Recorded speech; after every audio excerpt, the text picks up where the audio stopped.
George Kittle ruptured his Achilles tendon, and his career is probably over as an elite player anyway. Not saying he won't try and come back, not saying he won't be back, but you're talking about a guy that's going to be 34 years old. He's already been, by the time he's even fully back, and then it's like, what can he really do from a dynasty perspective? And this is the Dynasty channel, so we need to talk about Kittle's dynasty value.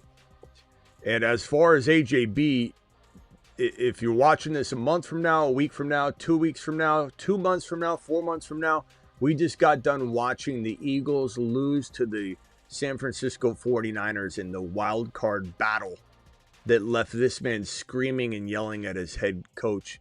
And we've already had all kinds of speculation that AJB could be traded in the offseason. So we're here to talk about that temper tantrum AJB threw, and was it the last straw? Where will he be? Do we even trust him enough because he's such a diva to pull a Pickens, a rejuvenated 1 year? AB did it too. Antonio Brown goes to Tampa Bay. He's a good boy for a couple years. Pickens, a mess, just like AB was. Goes over Pickens to Dallas. He's a good boy for 1 year.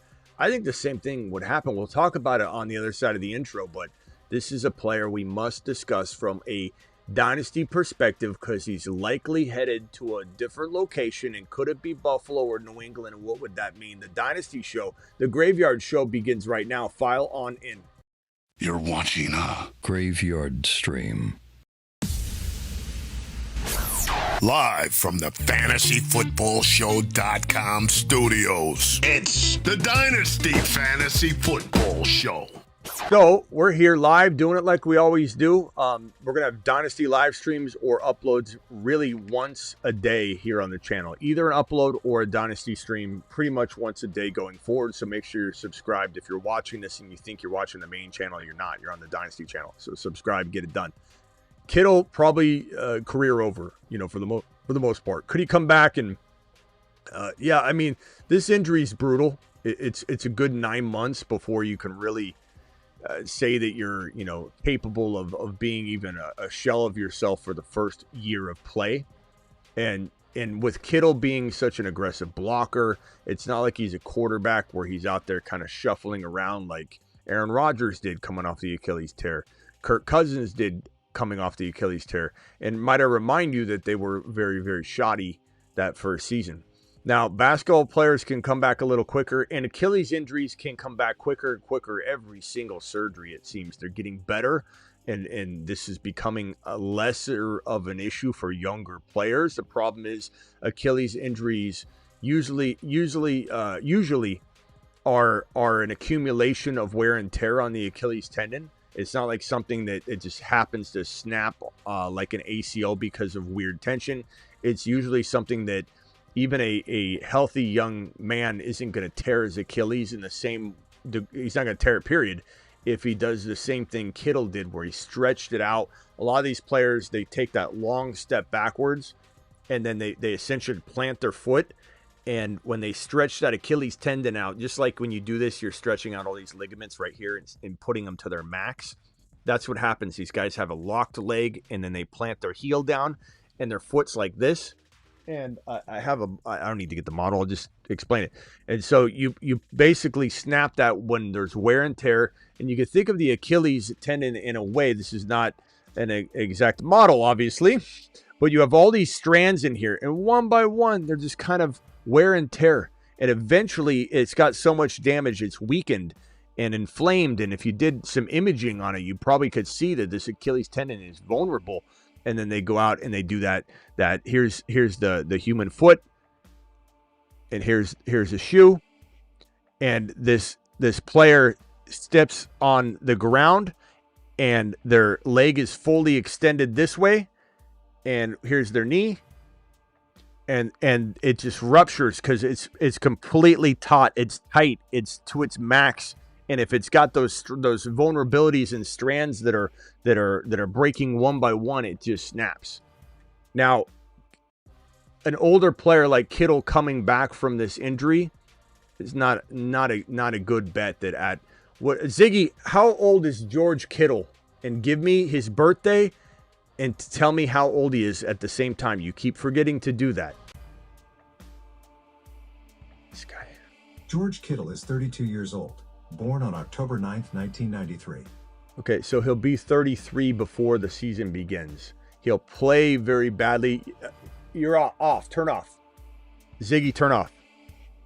This guy tries to steal the show. He'll be 20 or 30. Yeah, 33. He'll be 33. Is that what he just said? He'll be 33 and play badly on that 33 age season, or play very mediocre if and when he even returned at some point during the season. It wouldn't be in week 1. And then he, you know, he plays that one bad year, and then he's entering his 34-year-old season. Like, he would have been hard pressed healthy to play well at that 34-year-old season. So he's done. I mean, I don't know what to tell you. If you've got him, like, who do you trade for him? You can't. I mean, you're almost just stuck. Like, this is a player you should have been trading on my advice to get rid of him in Dynasty for the last year and a half, because he's got a short shelf life anyway. And he's even said, words from his own mouth, I'm going to have a shorter career than the average tight end because I play so crazy. He plays so aggressively, and he's put his body through wear and tear. And it's no shocker that his Achilles tendons are worn down because of the style of play. You know, and this is why Christian McCaffrey eventually is going to probably have some sort of Achilles rupture or something along those lines of that calf injury repeating at some point. I'm not saying I wish it upon him. I really don't. I don't want injury for anybody. But it's just the likelihood of these things happening, especially with the overworking of an individual that already has injuries and concerns for it. Now, I'm not saying Kittle had signs of an Achilles tear, but he certainly put his body through the ringer. And the older you are, the more likely you are to have injuries. Now, yeah, Tundris is definitely a good topic, Perkez, because if he ends up becoming a staple of this offense here in the playoffs, which he very, very much could, because he steps in and he steps in right away, he might be a very, very decent future play over in San Francisco. So Tundris is definitely somebody to look out for. But if you were to try and trade away like George Kittle, the only thing you could possibly do if you're trying to trade Kittle away is, I mean, I'd probably say you're just throwing him in. You know, you're basically saying, hey, I'll give you my 2.6 and Kittle to somebody that's ambulance chasing and try and get their 2.1. Like, you literally can only use him as like an accoutrement, an accessory.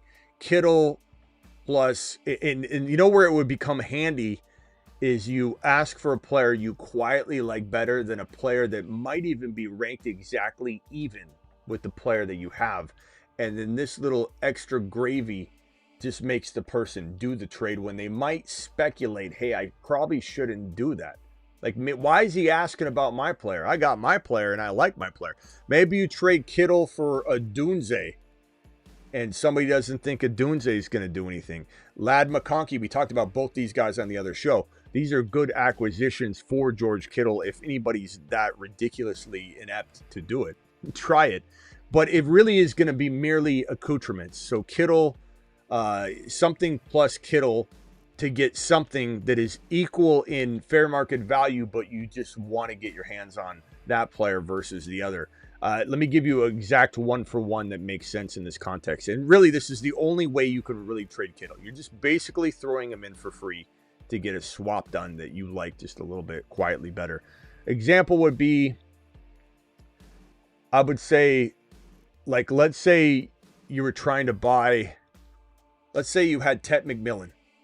And you like Tet McMillan, but you want to get rid of Tet McMillan to go get George Pickens. So you could get George Pickens for Tet.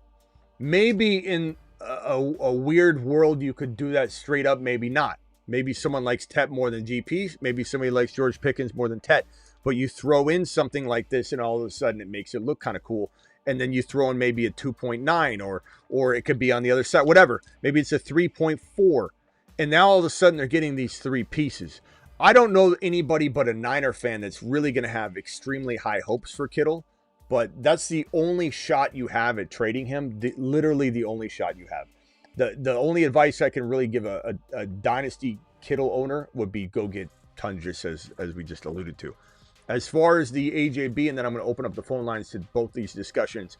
AJB got in a fight on the field with Sirianni, got in his face, looked like he was nearly like lunging toward him as if he wanted to fight him. And Sirianni looked, I don't want to say scared, because he's kind of a wild man anyway. Like he kind of like likes that kind of thing, but he looked like thrown aback. It wasn't like he was like, oh, he's just heated.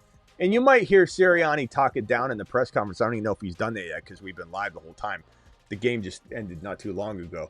But there's certainly a world where they play this off and act like it's not a big deal because they're trying to posture for a trade. They don't want to make him look like he's a madman that can't be controlled, because then how are they going to get the trade value for him? So you can't believe a single word you hear or see or say, or they say, or anything in relation to this. So just ignore it all. It's all smoke. We're entering smoke season. February, March, April, it's all smoke season. It's all lies. It's all misdirection. It's all look over here, and then they're doing this. It's posturing for trades. This was the last straw, in my opinion, because he's not helping anyway, and his value is slowly going down. His trade value. You can go get something to help save your job 2 years from now if you're Sirianni, by not hanging on to this dead weight that is bringing down the morale in the locker room. And so I think AJ Brown's getting traded. Yeah, and that would make Devontae Smith's value go up. I don't know to what degree. I think anybody thinking that his value would certainly be on the rise. Devontae Smith. Do I have a quick estimation of what Devontae Smith's value would be? I'd probably say something along the lines of, like, I could see him going in 3-4 in a dynasty startup. I think that right now he'd go in like 5, maybe 5-6, something like that. It depends on your league, but I think that this could, in a dynasty startup, put him in maybe a 4 territory. Dynasty's different. Like redraft, I could see him going a little higher. And I think that could potentially, I don't know. I think that might be a little too high. This is somebody that I could be on board, but maybe not put all my chips on the, push all my chips in for him, because I just think that there's a risk involved if he climbs too high. I like Devontae Smith a lot, but he still lives in a very unpredictable environment, led by Sirianni, who's, I think, a trash head coach that just survives because he knows how to delegate, and he gets the right OC and DC, and then they do well. If he lost Steichen and Gannon, and that first year losing those two guys, he did horribly because he replaced them badly. So he couldn't coach his team, kind of like Campbell in a way. Ben Johnson leaves Detroit. Campbell can't do it on his own. He's a good delegator. He's a good motivator of men, but that's it. But he's clearly not motivating this guy, and he's getting in the way of that. And in going straight at him in this wild card, high stakes, big spotlight game, and embarrassing Sirianni, I think is the last straw. So I believe that we're probably looking at AJB heading to, let me grab both these images and bring them over on this other screen, because then I can kind of map it out. But I think if we're looking at Buffalo, his value goes to the moon in a redraft context. I don't know how much Dynasty and redraft will differ, because people will be so excited about this change of scenery. And I think some people will be willing to say, hey, this is an extreme value bump. I'm willing to take this on for a 2-year amount of time and say, Dynasty be damned. 2 years is long enough.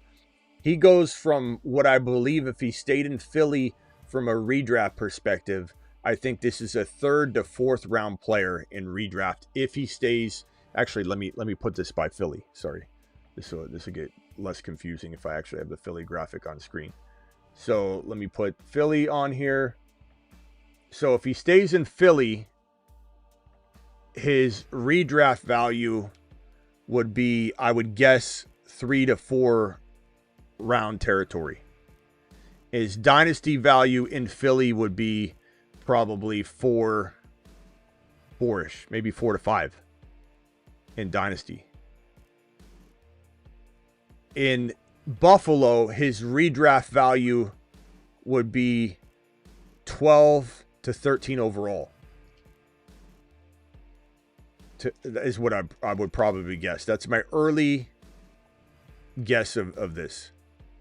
In New England, it would probably be the same. It would be 12 to 13 overall. His dynasty value in Buffalo, it can't be that much different, but it's going to be a little bit. I'm thinking 3 to 4.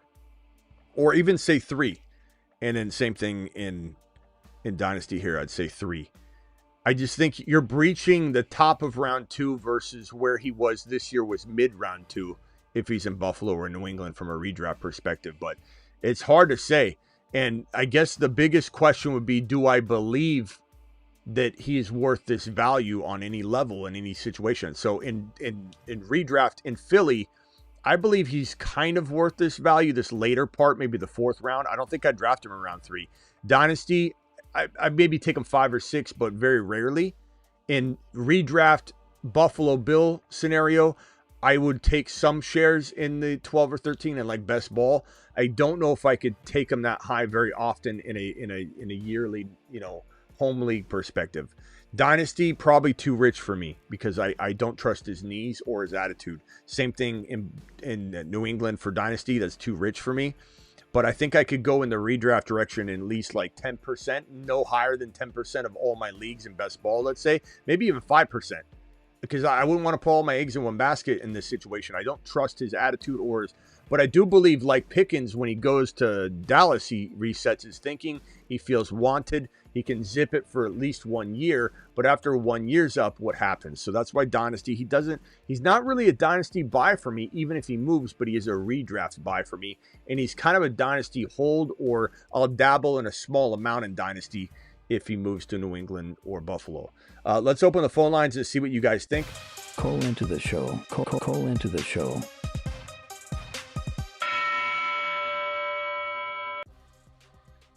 All right, hit me with it. Yeah, and then there is some ties to yeah, as you're saying in the chat, the Vrabel ties are make the New England thing a possibility. And I think Vrabel could probably get a handle on AJB to the best of anybody's abilities. I think that it makes a lot of sense. I do think that he's going to be, if I had to guess right now, he will be in one of these 2 locations.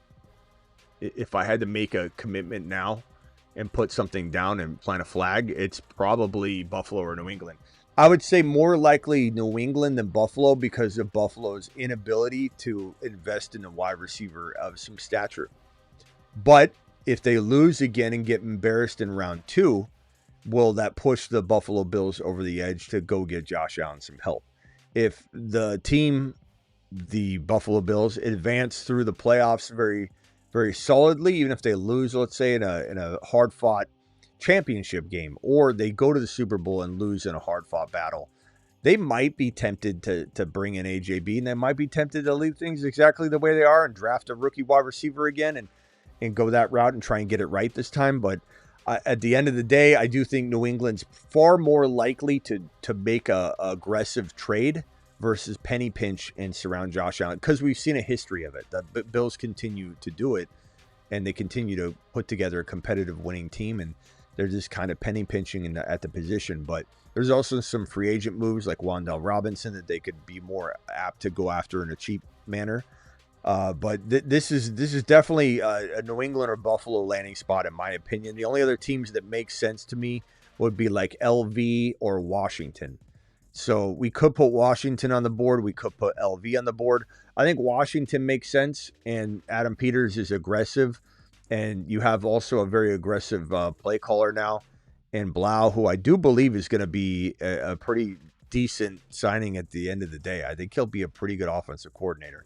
I know there's a lot of questions around it right now. These are probably the top 3 landing spots. The Raiders make sense. I just don't know.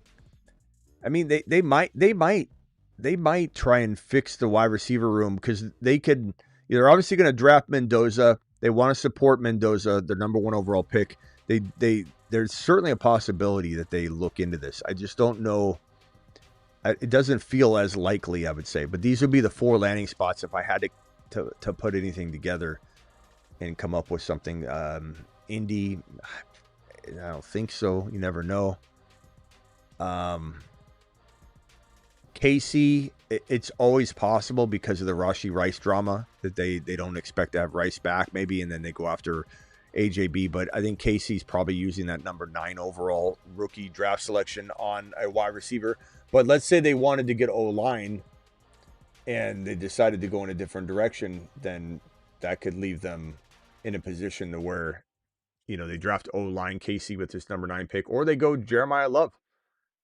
But I think it's probably, for me, it's going to be Tate or Tyson, the 2 rookie wide receiver standouts at 9, or if they go offensive line, then AJB would potentially be in play. Travis, you're live.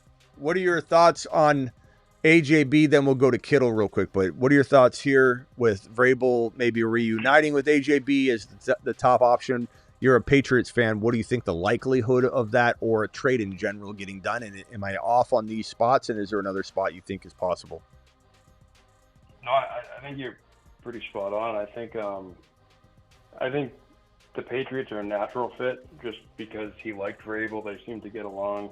I think Vrabel, would be able to keep him under control for a year or two. Again, I wouldn't want him for more than a year or two because you know how that goes.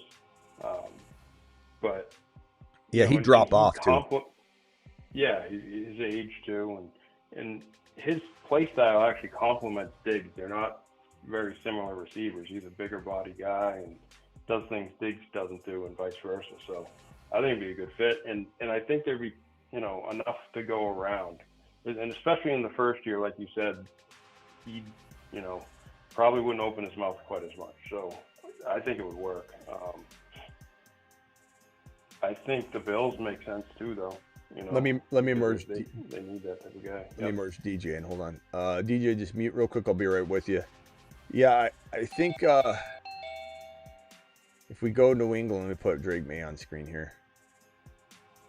And AJB always talks about how he grew up watching the Patriots and he thought the Patriots were going to draft him and this and that. So yeah, it would be a place he would want to go to. In hindsight, it'll be like, this made so much sense. I mean, I really believe it is the best spot, probably. Or I don't even. Now, Buffalo if could be. Tell me though, like, yeah, I think it could. If you tell me though, like, oh, you can have Rome Odunze though, I'll take Rome Odunze because he's younger, and there's just so much more upside there long term.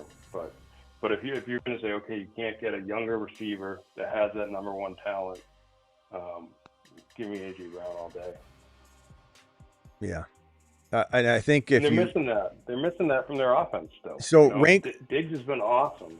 But rank these 4 landing spots in terms of fantasy production: New England, Buffalo, Raiders, Washington. New England, I have Washington second, Buffalo, and then the Raiders.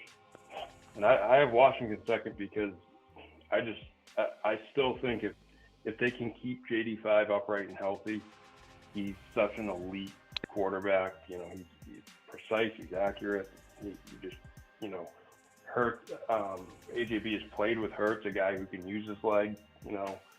So, I mean, I guess all of them do really. But we see what Devo did when Devo was healthy before things fell apart. How that was looking. I think if you put Brown in that spot, he's even better. Yeah, and both these quarterbacks increase in dynasty value tremendously with the addition of A.J. Brown, if this ends up happening. And then, of course, Mendoza, it'd be awesome for Mendoza as well, just because Mendoza, the Raiders are going to be in a good position, and they'll be even better position if they can get an elite pass catcher to make his job easy as he works on his accuracy and reading defenses, and you just lob that sucker up to AJB. My only concern with that would be he's sharing with Bowers. Rookie quarterbacks could still struggle a little bit. There's always going to be hospital balls being thrown around a little bit. And so Raiders would be probably the shakiest place for a guy with his diva mentality if you have Genty and Bowers, both big name. I mean, then you're talking about the same thing as Philly, only worse. Devontae Smith and Barkley probably not as polarizing as Genty and Bowers. Like that's a lot. And Mendoza could by midseason be good enough to maybe feed all that, but he might not be for a while. So it's like, what do we really want him to go there? We want him to go somewhere bare bones, wide receiver room, pass catching room.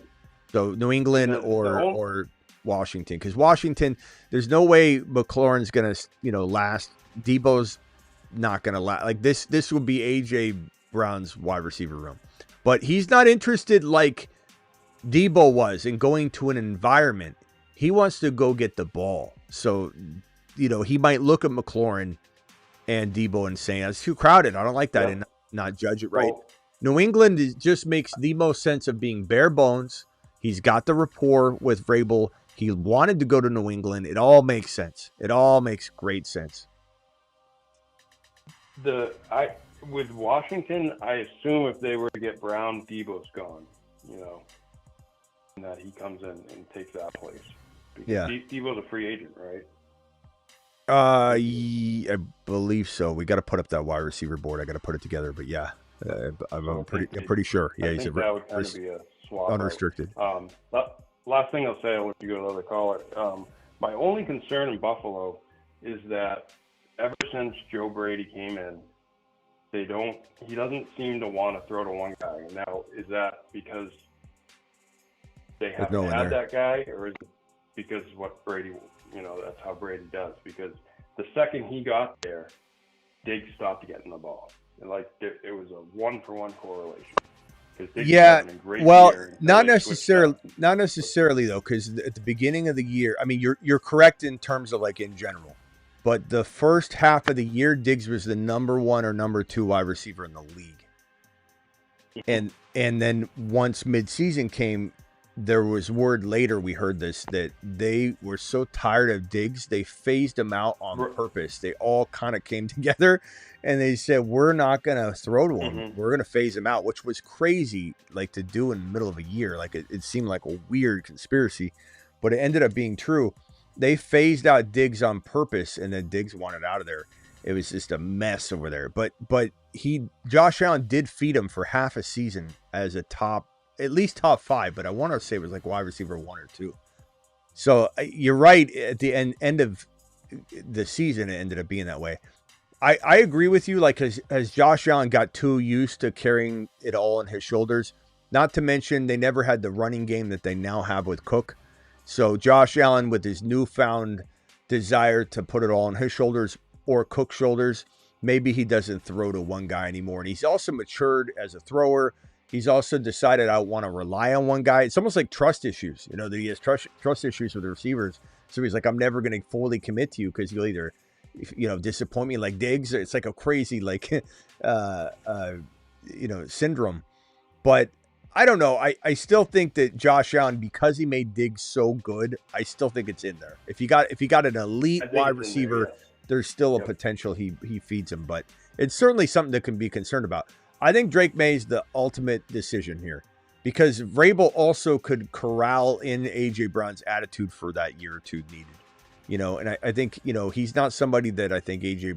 Brown would yell at as much as Sirianni. Sirianni's a weasel. Like, I part of me, I think A.J. Brown's a total baby and a crybaby and a complaining, whining, like selfish, doesn't care about the team person.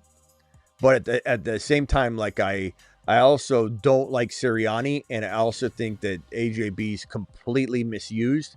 And for somebody that is off kilter, in his own, I'm the best. I'm the best wide receiver in the league. I mean, his social handles are always open. That's his name of his IG and all that. He's always open. He's so into himself, full of himself, and in some ways he has a right to be. Like when he was at the top of his game, that this guy, he's not.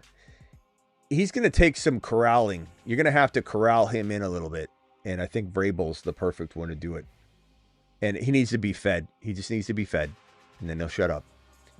I mean, that's the way it is. And then real quickly, before I go to DJ, what are your thoughts on George Kittle, and what would you try and get if you were trying to advise someone to trade him away right now to get something? Is there anything other than what I said, where you're just like throwing him in to get an almost even Steven trade done?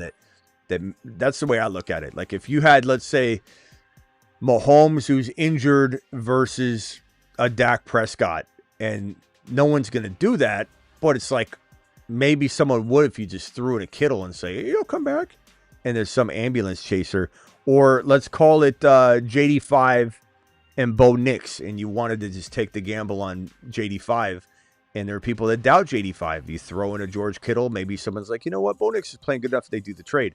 Or in another example, you could say maybe you want Loveland, and you have another, I don't know, Tucker Kraft coming off injury, and you're like, I'll give you, I don't know if someone wants 2 injured players, but you could get something closer to being even done. Or even if it was Tyler Warren and you like, let's say, Loveland more. Or let's say you have Loveland and, let's see here. I'm trying to think of another example. Let's not use double tight ends. Let's say you have, I think my earlier example worked good on the other channel was Ted McMillan. And who was the receiver that I said to go get? It was Ted McMillan and...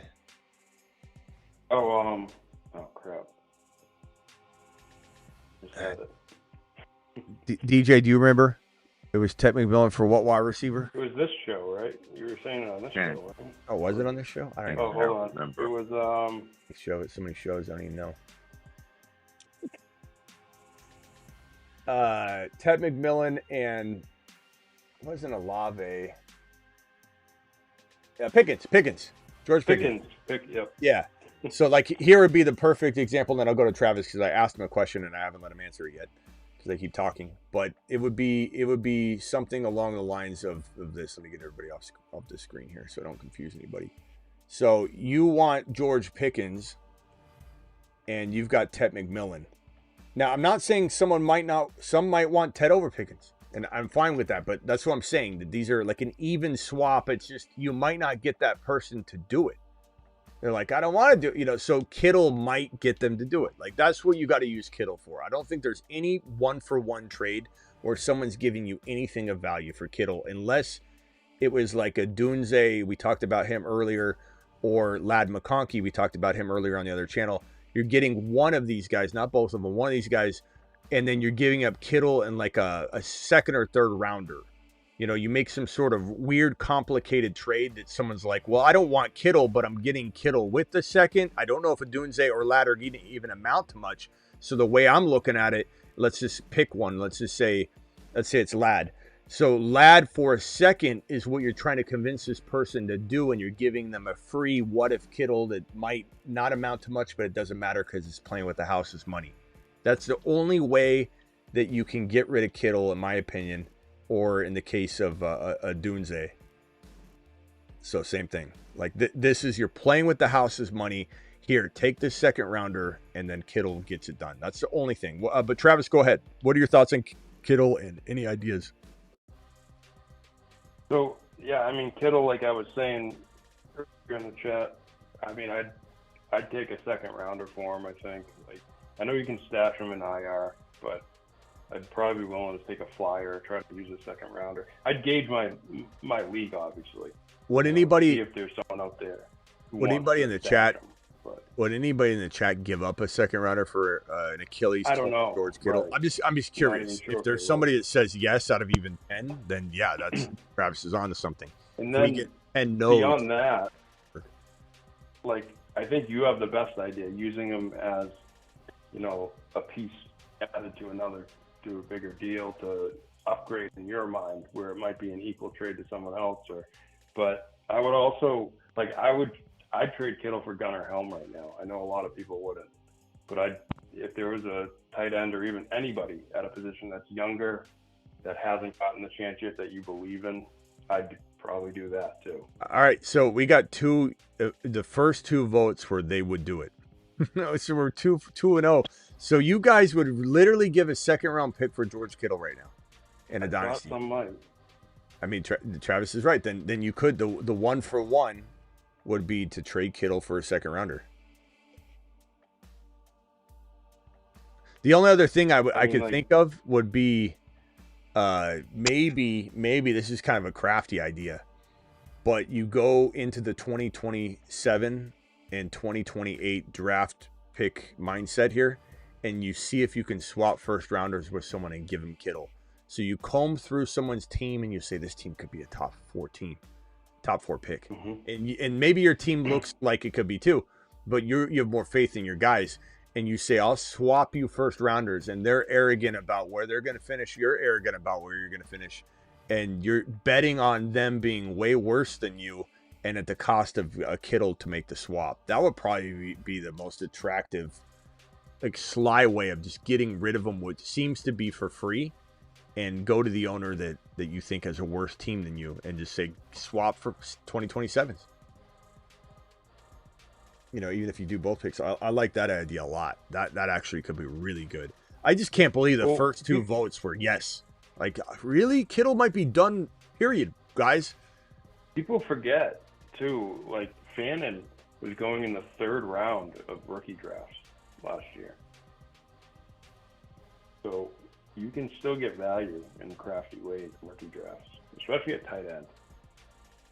Gadsden was free.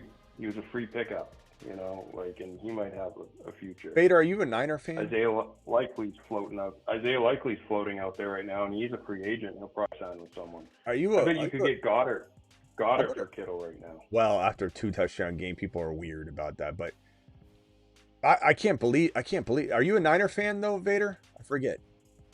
He'd be back for the playoffs. He's a Patriots fan. I think he's a Patriots fan. Yeah, Patriots.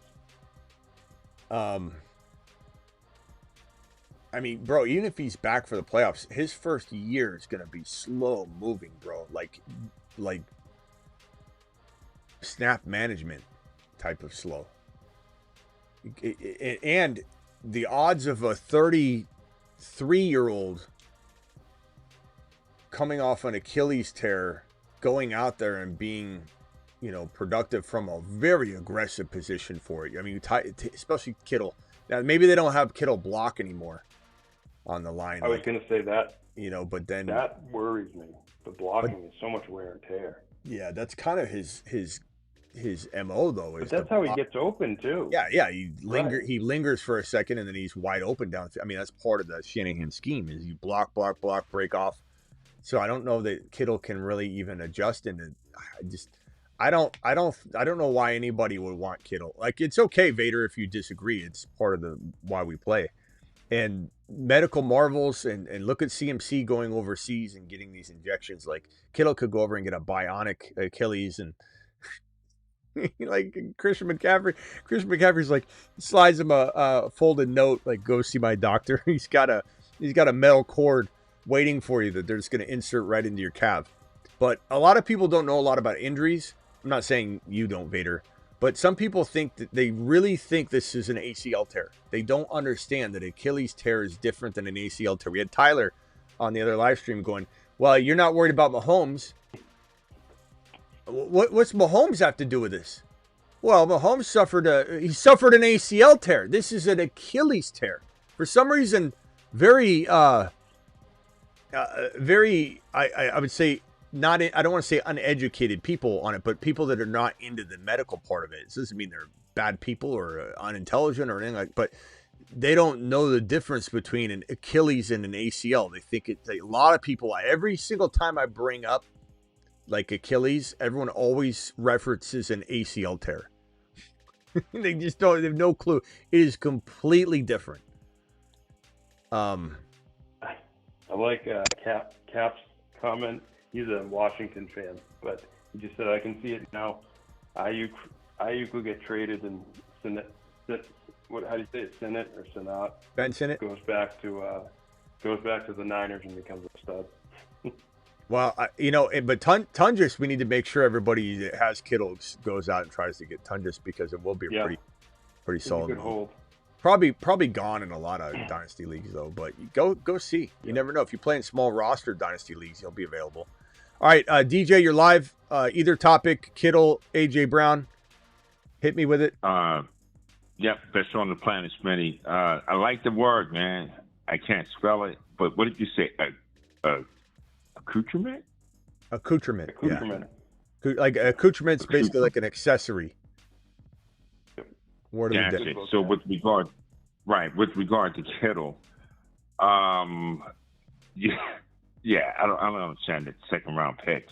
If you can get a third, great. And I think, yeah, you got to throw him in with something, if anything at all. I mean, he's 33. It's Achilles. I think he's what do people say, cooked. So if you can get a third round for him, maybe a piece, fine. Maybe like you said, let's move a 1. And if people do believe he's a second, get a 1 and a 3. Not that the 3 is all that great, but that's still something. Yeah. Aaron, I'll tell you in a second what's going on with that. I agree. I mean, I might even take a third rounder, to be honest. I'd probably rather have. Yeah. I'd probably rather push for adding him in. I like the idea of just going arrogantly to another arrogant person. You're both arrogant about your teams, and you say your team sucks, and they're like, my team's better than yours, dude. You're like, no, it's not. And you start getting a little argument with them, and you go, tell you what, I'll swap first rounders with you. And then they'll go, well, you go, I'll tell you what, I'll even throw in George Kittle and swap first rounders with you. And then all of a sudden they're like, you're on. And you get, and then maybe that's the difference between, getting that stud. Now, I did say the other day that Bo Jackson potentially could declare. He can't. He's going to be a 2028. I misspoke when I said that. Bo Jackson's a 2028 prospect. And he's probably going to, right now, early Devy call. I think Bo Jackson's the 1.1, or at least the top running back from the 2028 NFL draft class. So I'm very much intrigued about those draft picks. If you could even do that swap for 2028, obviously Jeremiah Smith and a bunch of other running backs for 2027 are still going to be, a very attractive player. The rookie picks always look better as you approach the NFL draft. You start putting faces to the picks instead of talking about the 1.2. You start referencing a pick. Like right now, the 1.1 is now Jeremiah Love. Like everyone knows that. So when you say, I'll give you the 1.1 in 2026, you no longer say that. You basically are saying, okay, I'm giving you Jeremiah Love, fool. And then they're like, oh, okay.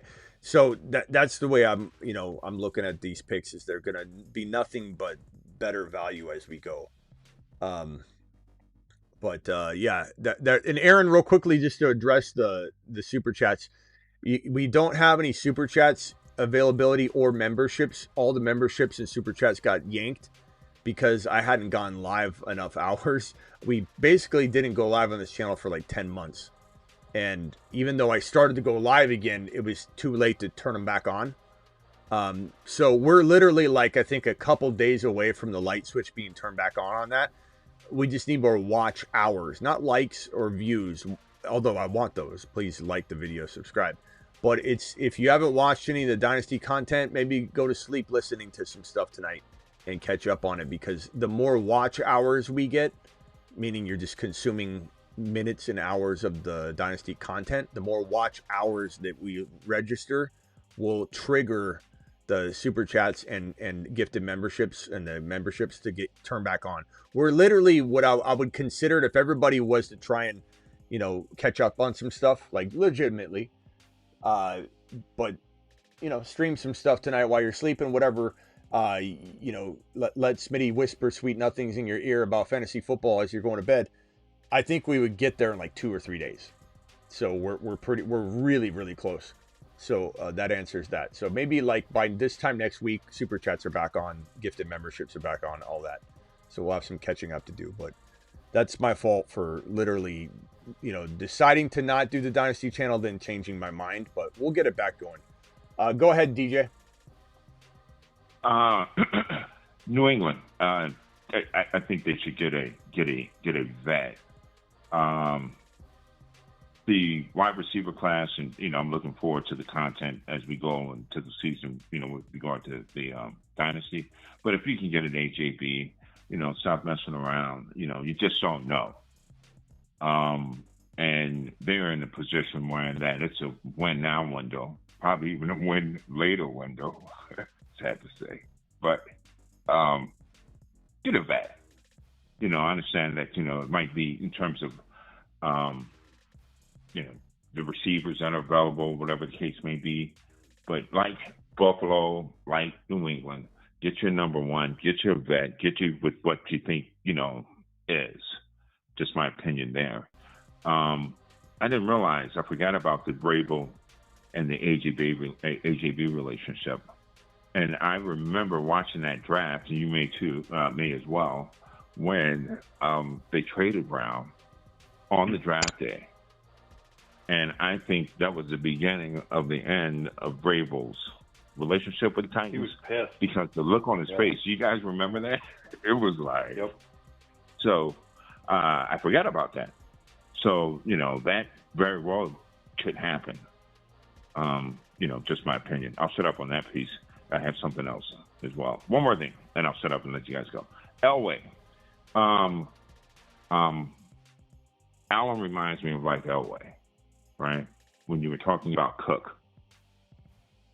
So his receiver core is not great. And I think Elway may have had it better, but it's a different time, different type of system. But, Allen could win the Super Bowl if Cook gets off. Yeah, because, Elway didn't win the Super Bowl until he had Davis. Bro. I'll shut up on that. Yeah, I think that you're going to see a bunch of running. I think the divisional and conference games for the Bills, if they advance to the Denver Broncos, will be tons of running. And then you're going to likely be facing off against Seattle or LA, or who knows, maybe the Niners make it through. Then you got a leaky defense that James Cook could run through. But let's say Seattle did advance, worst case scenario. Then Josh Allen can come back into the mix and win it on his own shoulders. But I do think you're going to see almost like two bye weeks here for Josh Allen in terms of running. It'll be a lot of James Cook here. It was a tough matchup. Jacksonville was arguably, you could say, the number one rushing defense in the league. So Cook wasn't going to get anywhere in that game. So, but yeah, we should see that happen. But how they finish the year, if they get embarrassed against Denver, let's say, then yeah, they'll look at a wide receiver. I think they will. If they finish real strongly, they could go in a bunch of different directions. Isaiah Likely in Dynasty, Aaron, I like him a lot. I think the new regime coming in could really set that in motion, or it could tear it down. He's a free agent. Yeah. Oh, is he restricted or unrestricted though? I think he's unrestricted. I can double check it. I think Pitts, Goddard, and Likely are the three big guys, if I'm remembering correctly. 2026. Yeah, he's unrestricted. Okay. They could. I don't think they'll. Yeah, I doubt they'll franchise because it just extends Andrews. Yeah, they can't. Where's Likely go though? Like, is he gonna go find a? I don't know. Selfishly, I'd love him in the Patriots running because he does things that Hunter Henry doesn't. But, yeah, I think he probably has a market. I think he probably does, but it's hard to know because he hasn't been real.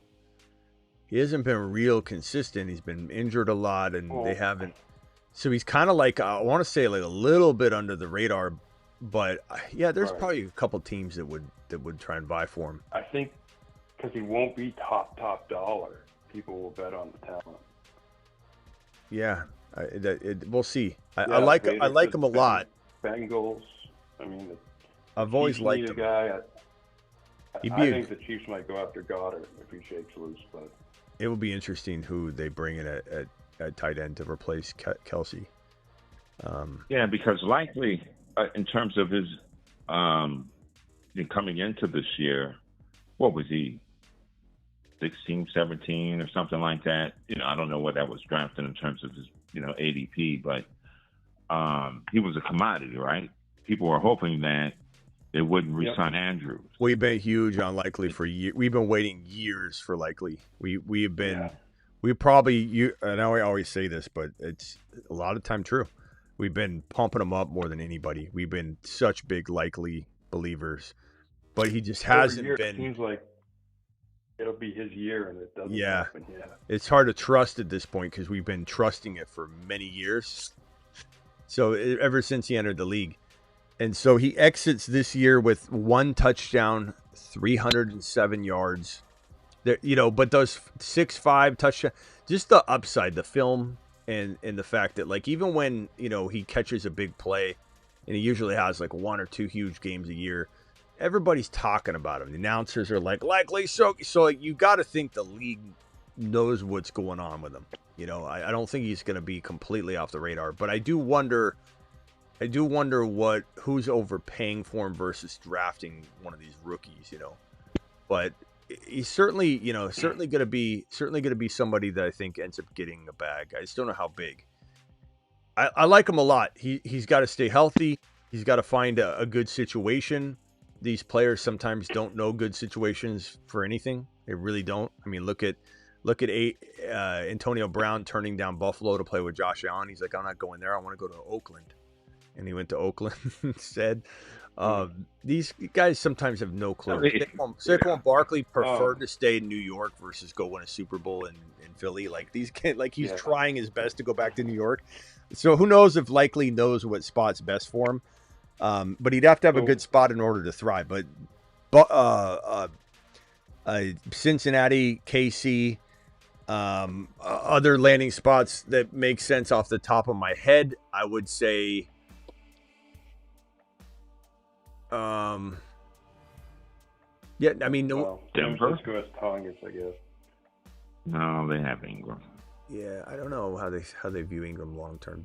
No. Carolina.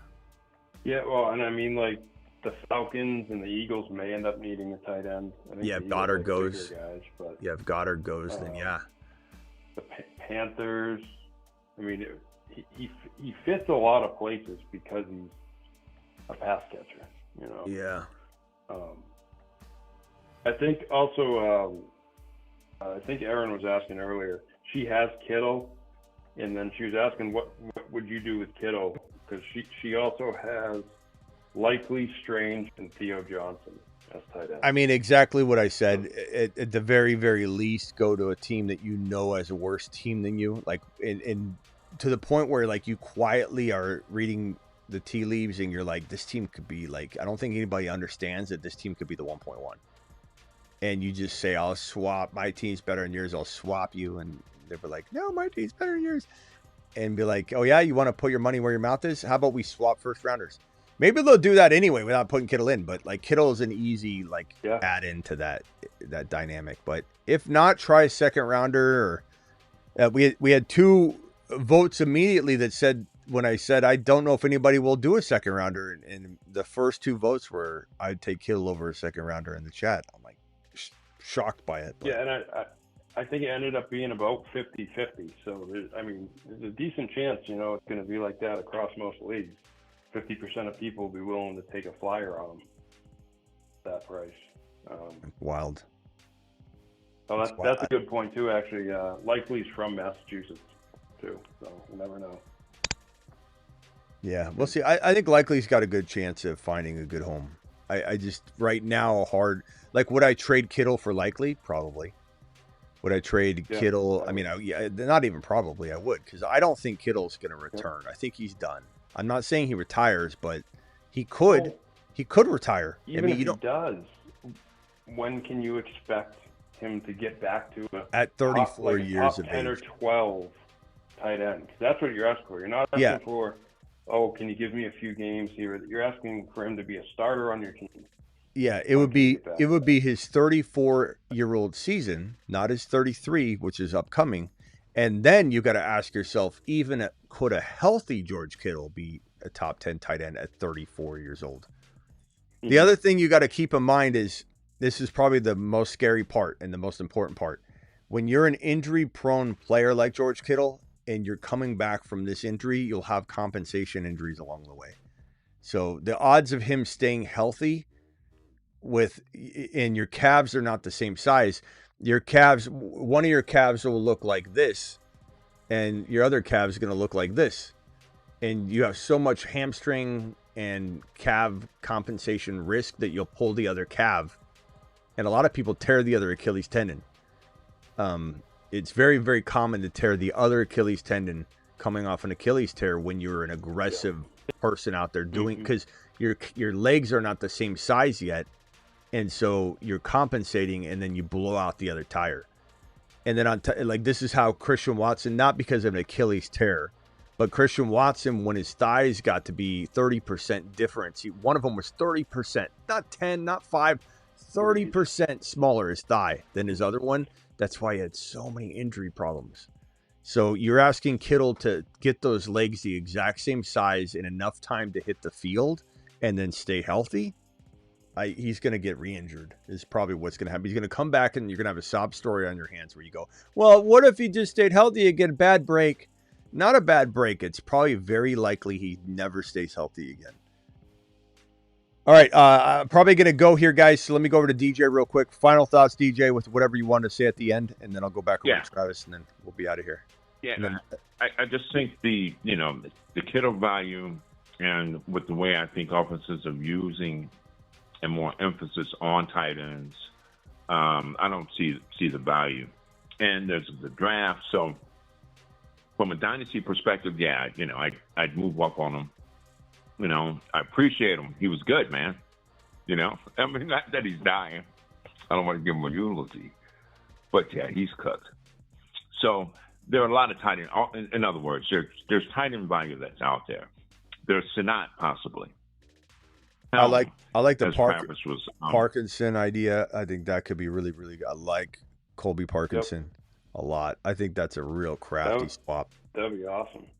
Yeah, I like that. He could be a nothing burger, but I think they really like him. Well, and he's a truck, and he makes big plays. If you do this, if you have a big enough roster, if you make that swap and you get Parkinson, just go pick up Tyler Ferguson or whatever his name is, Ferguson from the Rams, because they love him too. So you can just have that sitting there. Because one of the two is going to be their tight end for sure next year. Yeah, I really like. I could be mistaken, but isn't Michael Mayer a free agent?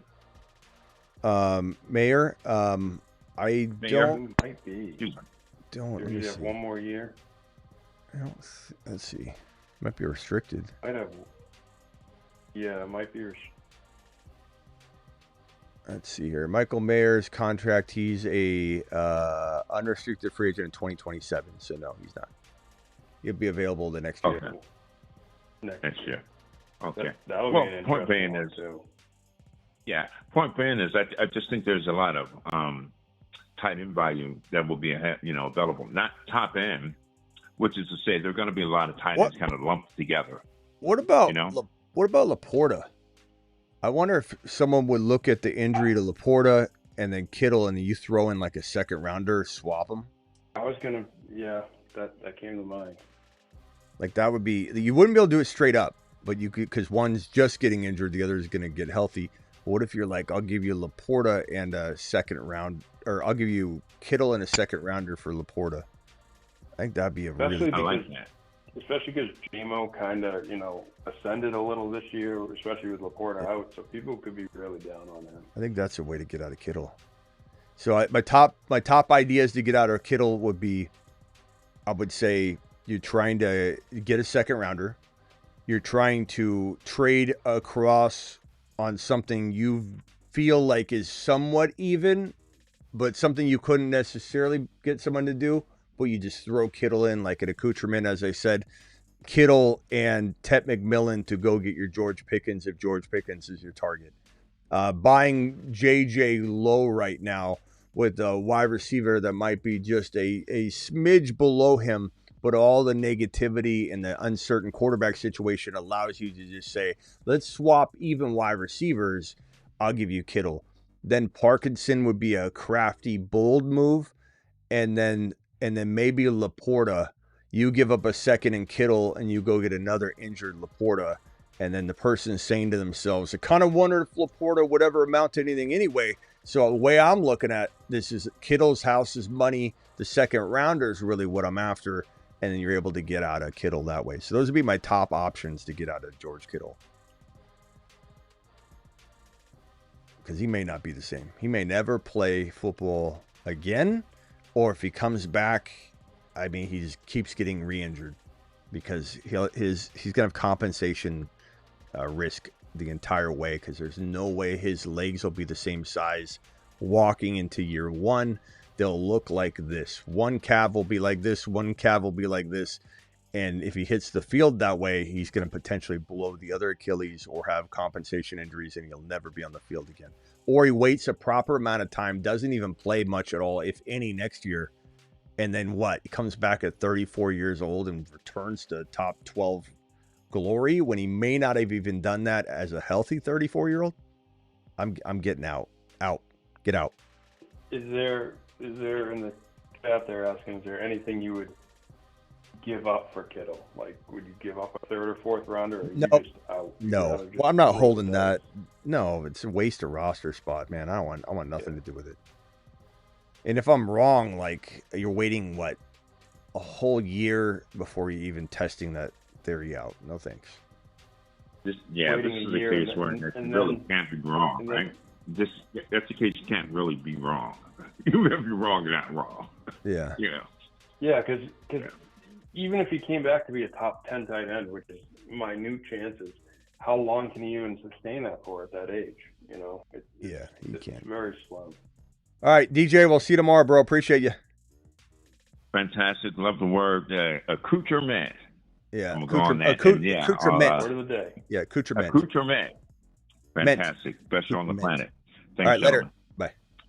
Bye. Later, DJ. He's saying it wrong. He's gonna go out there and tell someone accoutrement, and they're gonna be like, "What are you talking about?" Like Smitty told me, like that's not a word.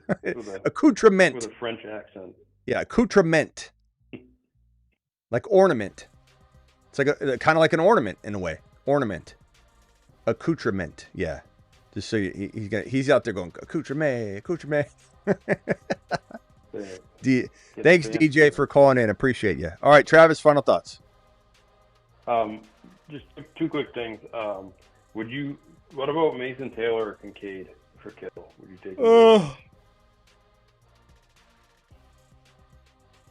Kincaid, absolutely. Mason Taylor, probably. Yeah, I still would. But I don't love Mason Taylor at all. But I would do it for trade value alone. And with the Eagles, do you think there's any chance they move on from Sirianni or keep him? They just extended him, so no. Okay. Yeah, I was going to say if there's any, that would be a place Harbaugh would be interesting in, but if they're keeping him, that's off the table. Yeah, he's not. There's no way. There's no way. I shouldn't say there's no way, but there's very little chance because unlikely. Yeah, he just signed an extension. Recently. They'll give him one more. Like if he does really bad next year, then he could be even on the hot seat for one more year. But they could get rid of him. Yeah, and I really do think they'll move off of AJ Brown, and that'll make them feel like, oh, that's part of the problem. We got rid of part of the problem, and we'll have it together. But I'm worried about Barkley. It's a conversation for another night. But I think Bigsby would have done what Barkley did tonight. I don't know if people would agree or not, but he worries me a bit. Yeah. I don't want anything to do with Barkley next year. I don't want anything to do with Derrick Henry. Although Derrick Henry, if he costs the right entry. Yeah, I could go one more year on Henry. Yeah, but not in second round value or anything. And that's where I don't think he'll go in the second round of redraft. And Dynasty, you couldn't get rid of him if you tried. So hard to. And I don't know where you would draft him. You had that one league. One league you couldn't get rid of him. I tried for years to get rid of him. I just kept winning championships though as I waited. But I really did. Like I was trying every year. I couldn't get rid of him. I won a championship. Then I tried to get rid of him. I couldn't for anything. I won a championship. I won like 3 championships in a row with Henry and I was actively trying to get rid of him for 3 years. I don't know where he'd go in a dynasty startup. I can't imagine anywhere near like even around 4 or 5. So he would be an interesting veteran snag late in a dynasty draft where you're like, I could go heavy wide receiver, build really young and have literally no running backs and just scoop up these old dogs and try and win a championship and build the rookies through, free agency and all that. But Henry in a redraft setting, I can't imagine he goes in round 2. I can't. We don't have ADP, and everybody can speculate or use like bogus ADP that doesn't even have enough data. But he'd probably go in round 3 or 4 in redraft, I'd imagine. And I don't know where I'd be comfortable. I'd have to test it out in like a couple best ball drafts. But I imagine I'll draft a couple Derrick Henry shares if he falls that late. If he goes in two or top of 3, I'm no way. Not doing it. There's too many good players. All right, Travis, calling tomorrow. Yep. Thanks, Smitty. Bye. Later. I see some of you guys saying you want a Fantasy 101 live stream or video. The only problem with that is that the majority of people watching are not new to it. So it's hard to create content for something that wouldn't be watchable for a majority of the people here. Like, it's not like... It definitely could be helpful. I understand that, and I've thought about it before. But the only thing I could see myself doing, which would be very much in the same vein, would be saying like reminders for how to get back to the basics of dominating a dynasty league, and it would brush up against things that would pretty much try and teach you how to play a little bit. They would just be like reminders of, hey, you need to do this, or hey, don't forget to do this. This is what's getting lost in translation when you're building a dynasty team, or, but it'd be hard to do a 101. Nothing about this show or the main channel is 101. You know, we'd never ever do that on the main channel. We would probably never do it here, just because there's just no, it'd be like trying to teach, grade school math to high schoolers or something. Like, that's the way it would feel to the majority of the viewers. But there's definitely a video I can do for these tips will help you, and some of them you might know, but you need to listen and remember them because you're getting lazy about these tactics. But it would definitely be hard to do it from the ground up show. We could maybe do something like that on the Patreon, where I go live inside the Patreon and the Dynasty chat, and then we talk about Dynasty for like 30 minutes on how to start from scratch and what to do. That would probably be more the place and venue for it. So we'll look into that, Aaron. We can solve it a different way. All right, guys, appreciate you being in here. Please stream as much of the show as you can, the Dynasty show, so that we can get the gifted memberships and the super chatting back. We're literally on the verge of it. It's just, we need some genuinely, watch some videos. If you haven't caught up, it would be helpful to getting all that back. All right. See, make a disclaimer that only for new players. Yeah, but you can't really create videos on a channel like that, because then it gets no watch time. It tanks the video, and this is kind of the way it works. You got to build stuff for the actual channel. But I could definitely create like a private video that wouldn't be posted, and it could be viewed on the fantasyfootballshow.com or in the Patreon. I can paste the link in there. So we could, like I said, we could solve this a couple different ways, like a Dynasty 101 that doesn't get posted on the channel. It's a private video, but you can view it with the link, and I could share that video. Like, that would be what it's about. Pre-recorded doesn't matter either. It'd just be that if it wasn't something that hit the channel. It can't hit the channel. It wouldn't be something that the channel would. It wouldn't thrive on the channel. A reminder of do this tactics, Dynasty tactics would, but I could create something else. All right, see you all later. Appreciate every single one of you. Everybody, thank you for supporting both channels, the main channel, this channel, and the Rumble channel. Make sure you subscribe to this Dynasty channel if you're watching it. We'll be live on this, or uploading one Dynasty video or a live stream on Dynasty once per day, roughly, moving forward. And then the main channel, of course, we're live Monday through Friday, 8 p.m. Eastern. Live whenever big news breaks. And also live at midnight Eastern. No, it's a good idea, Aaron. I just think we need to do it that way. Where it's like an unpublished video that you'd have access to, or we go live on the Patreon. So there'll be something for it, but it just won't be on the Dynasty show here. All right, see you all tomorrow on the main channel. Appreciate you. Get to watching.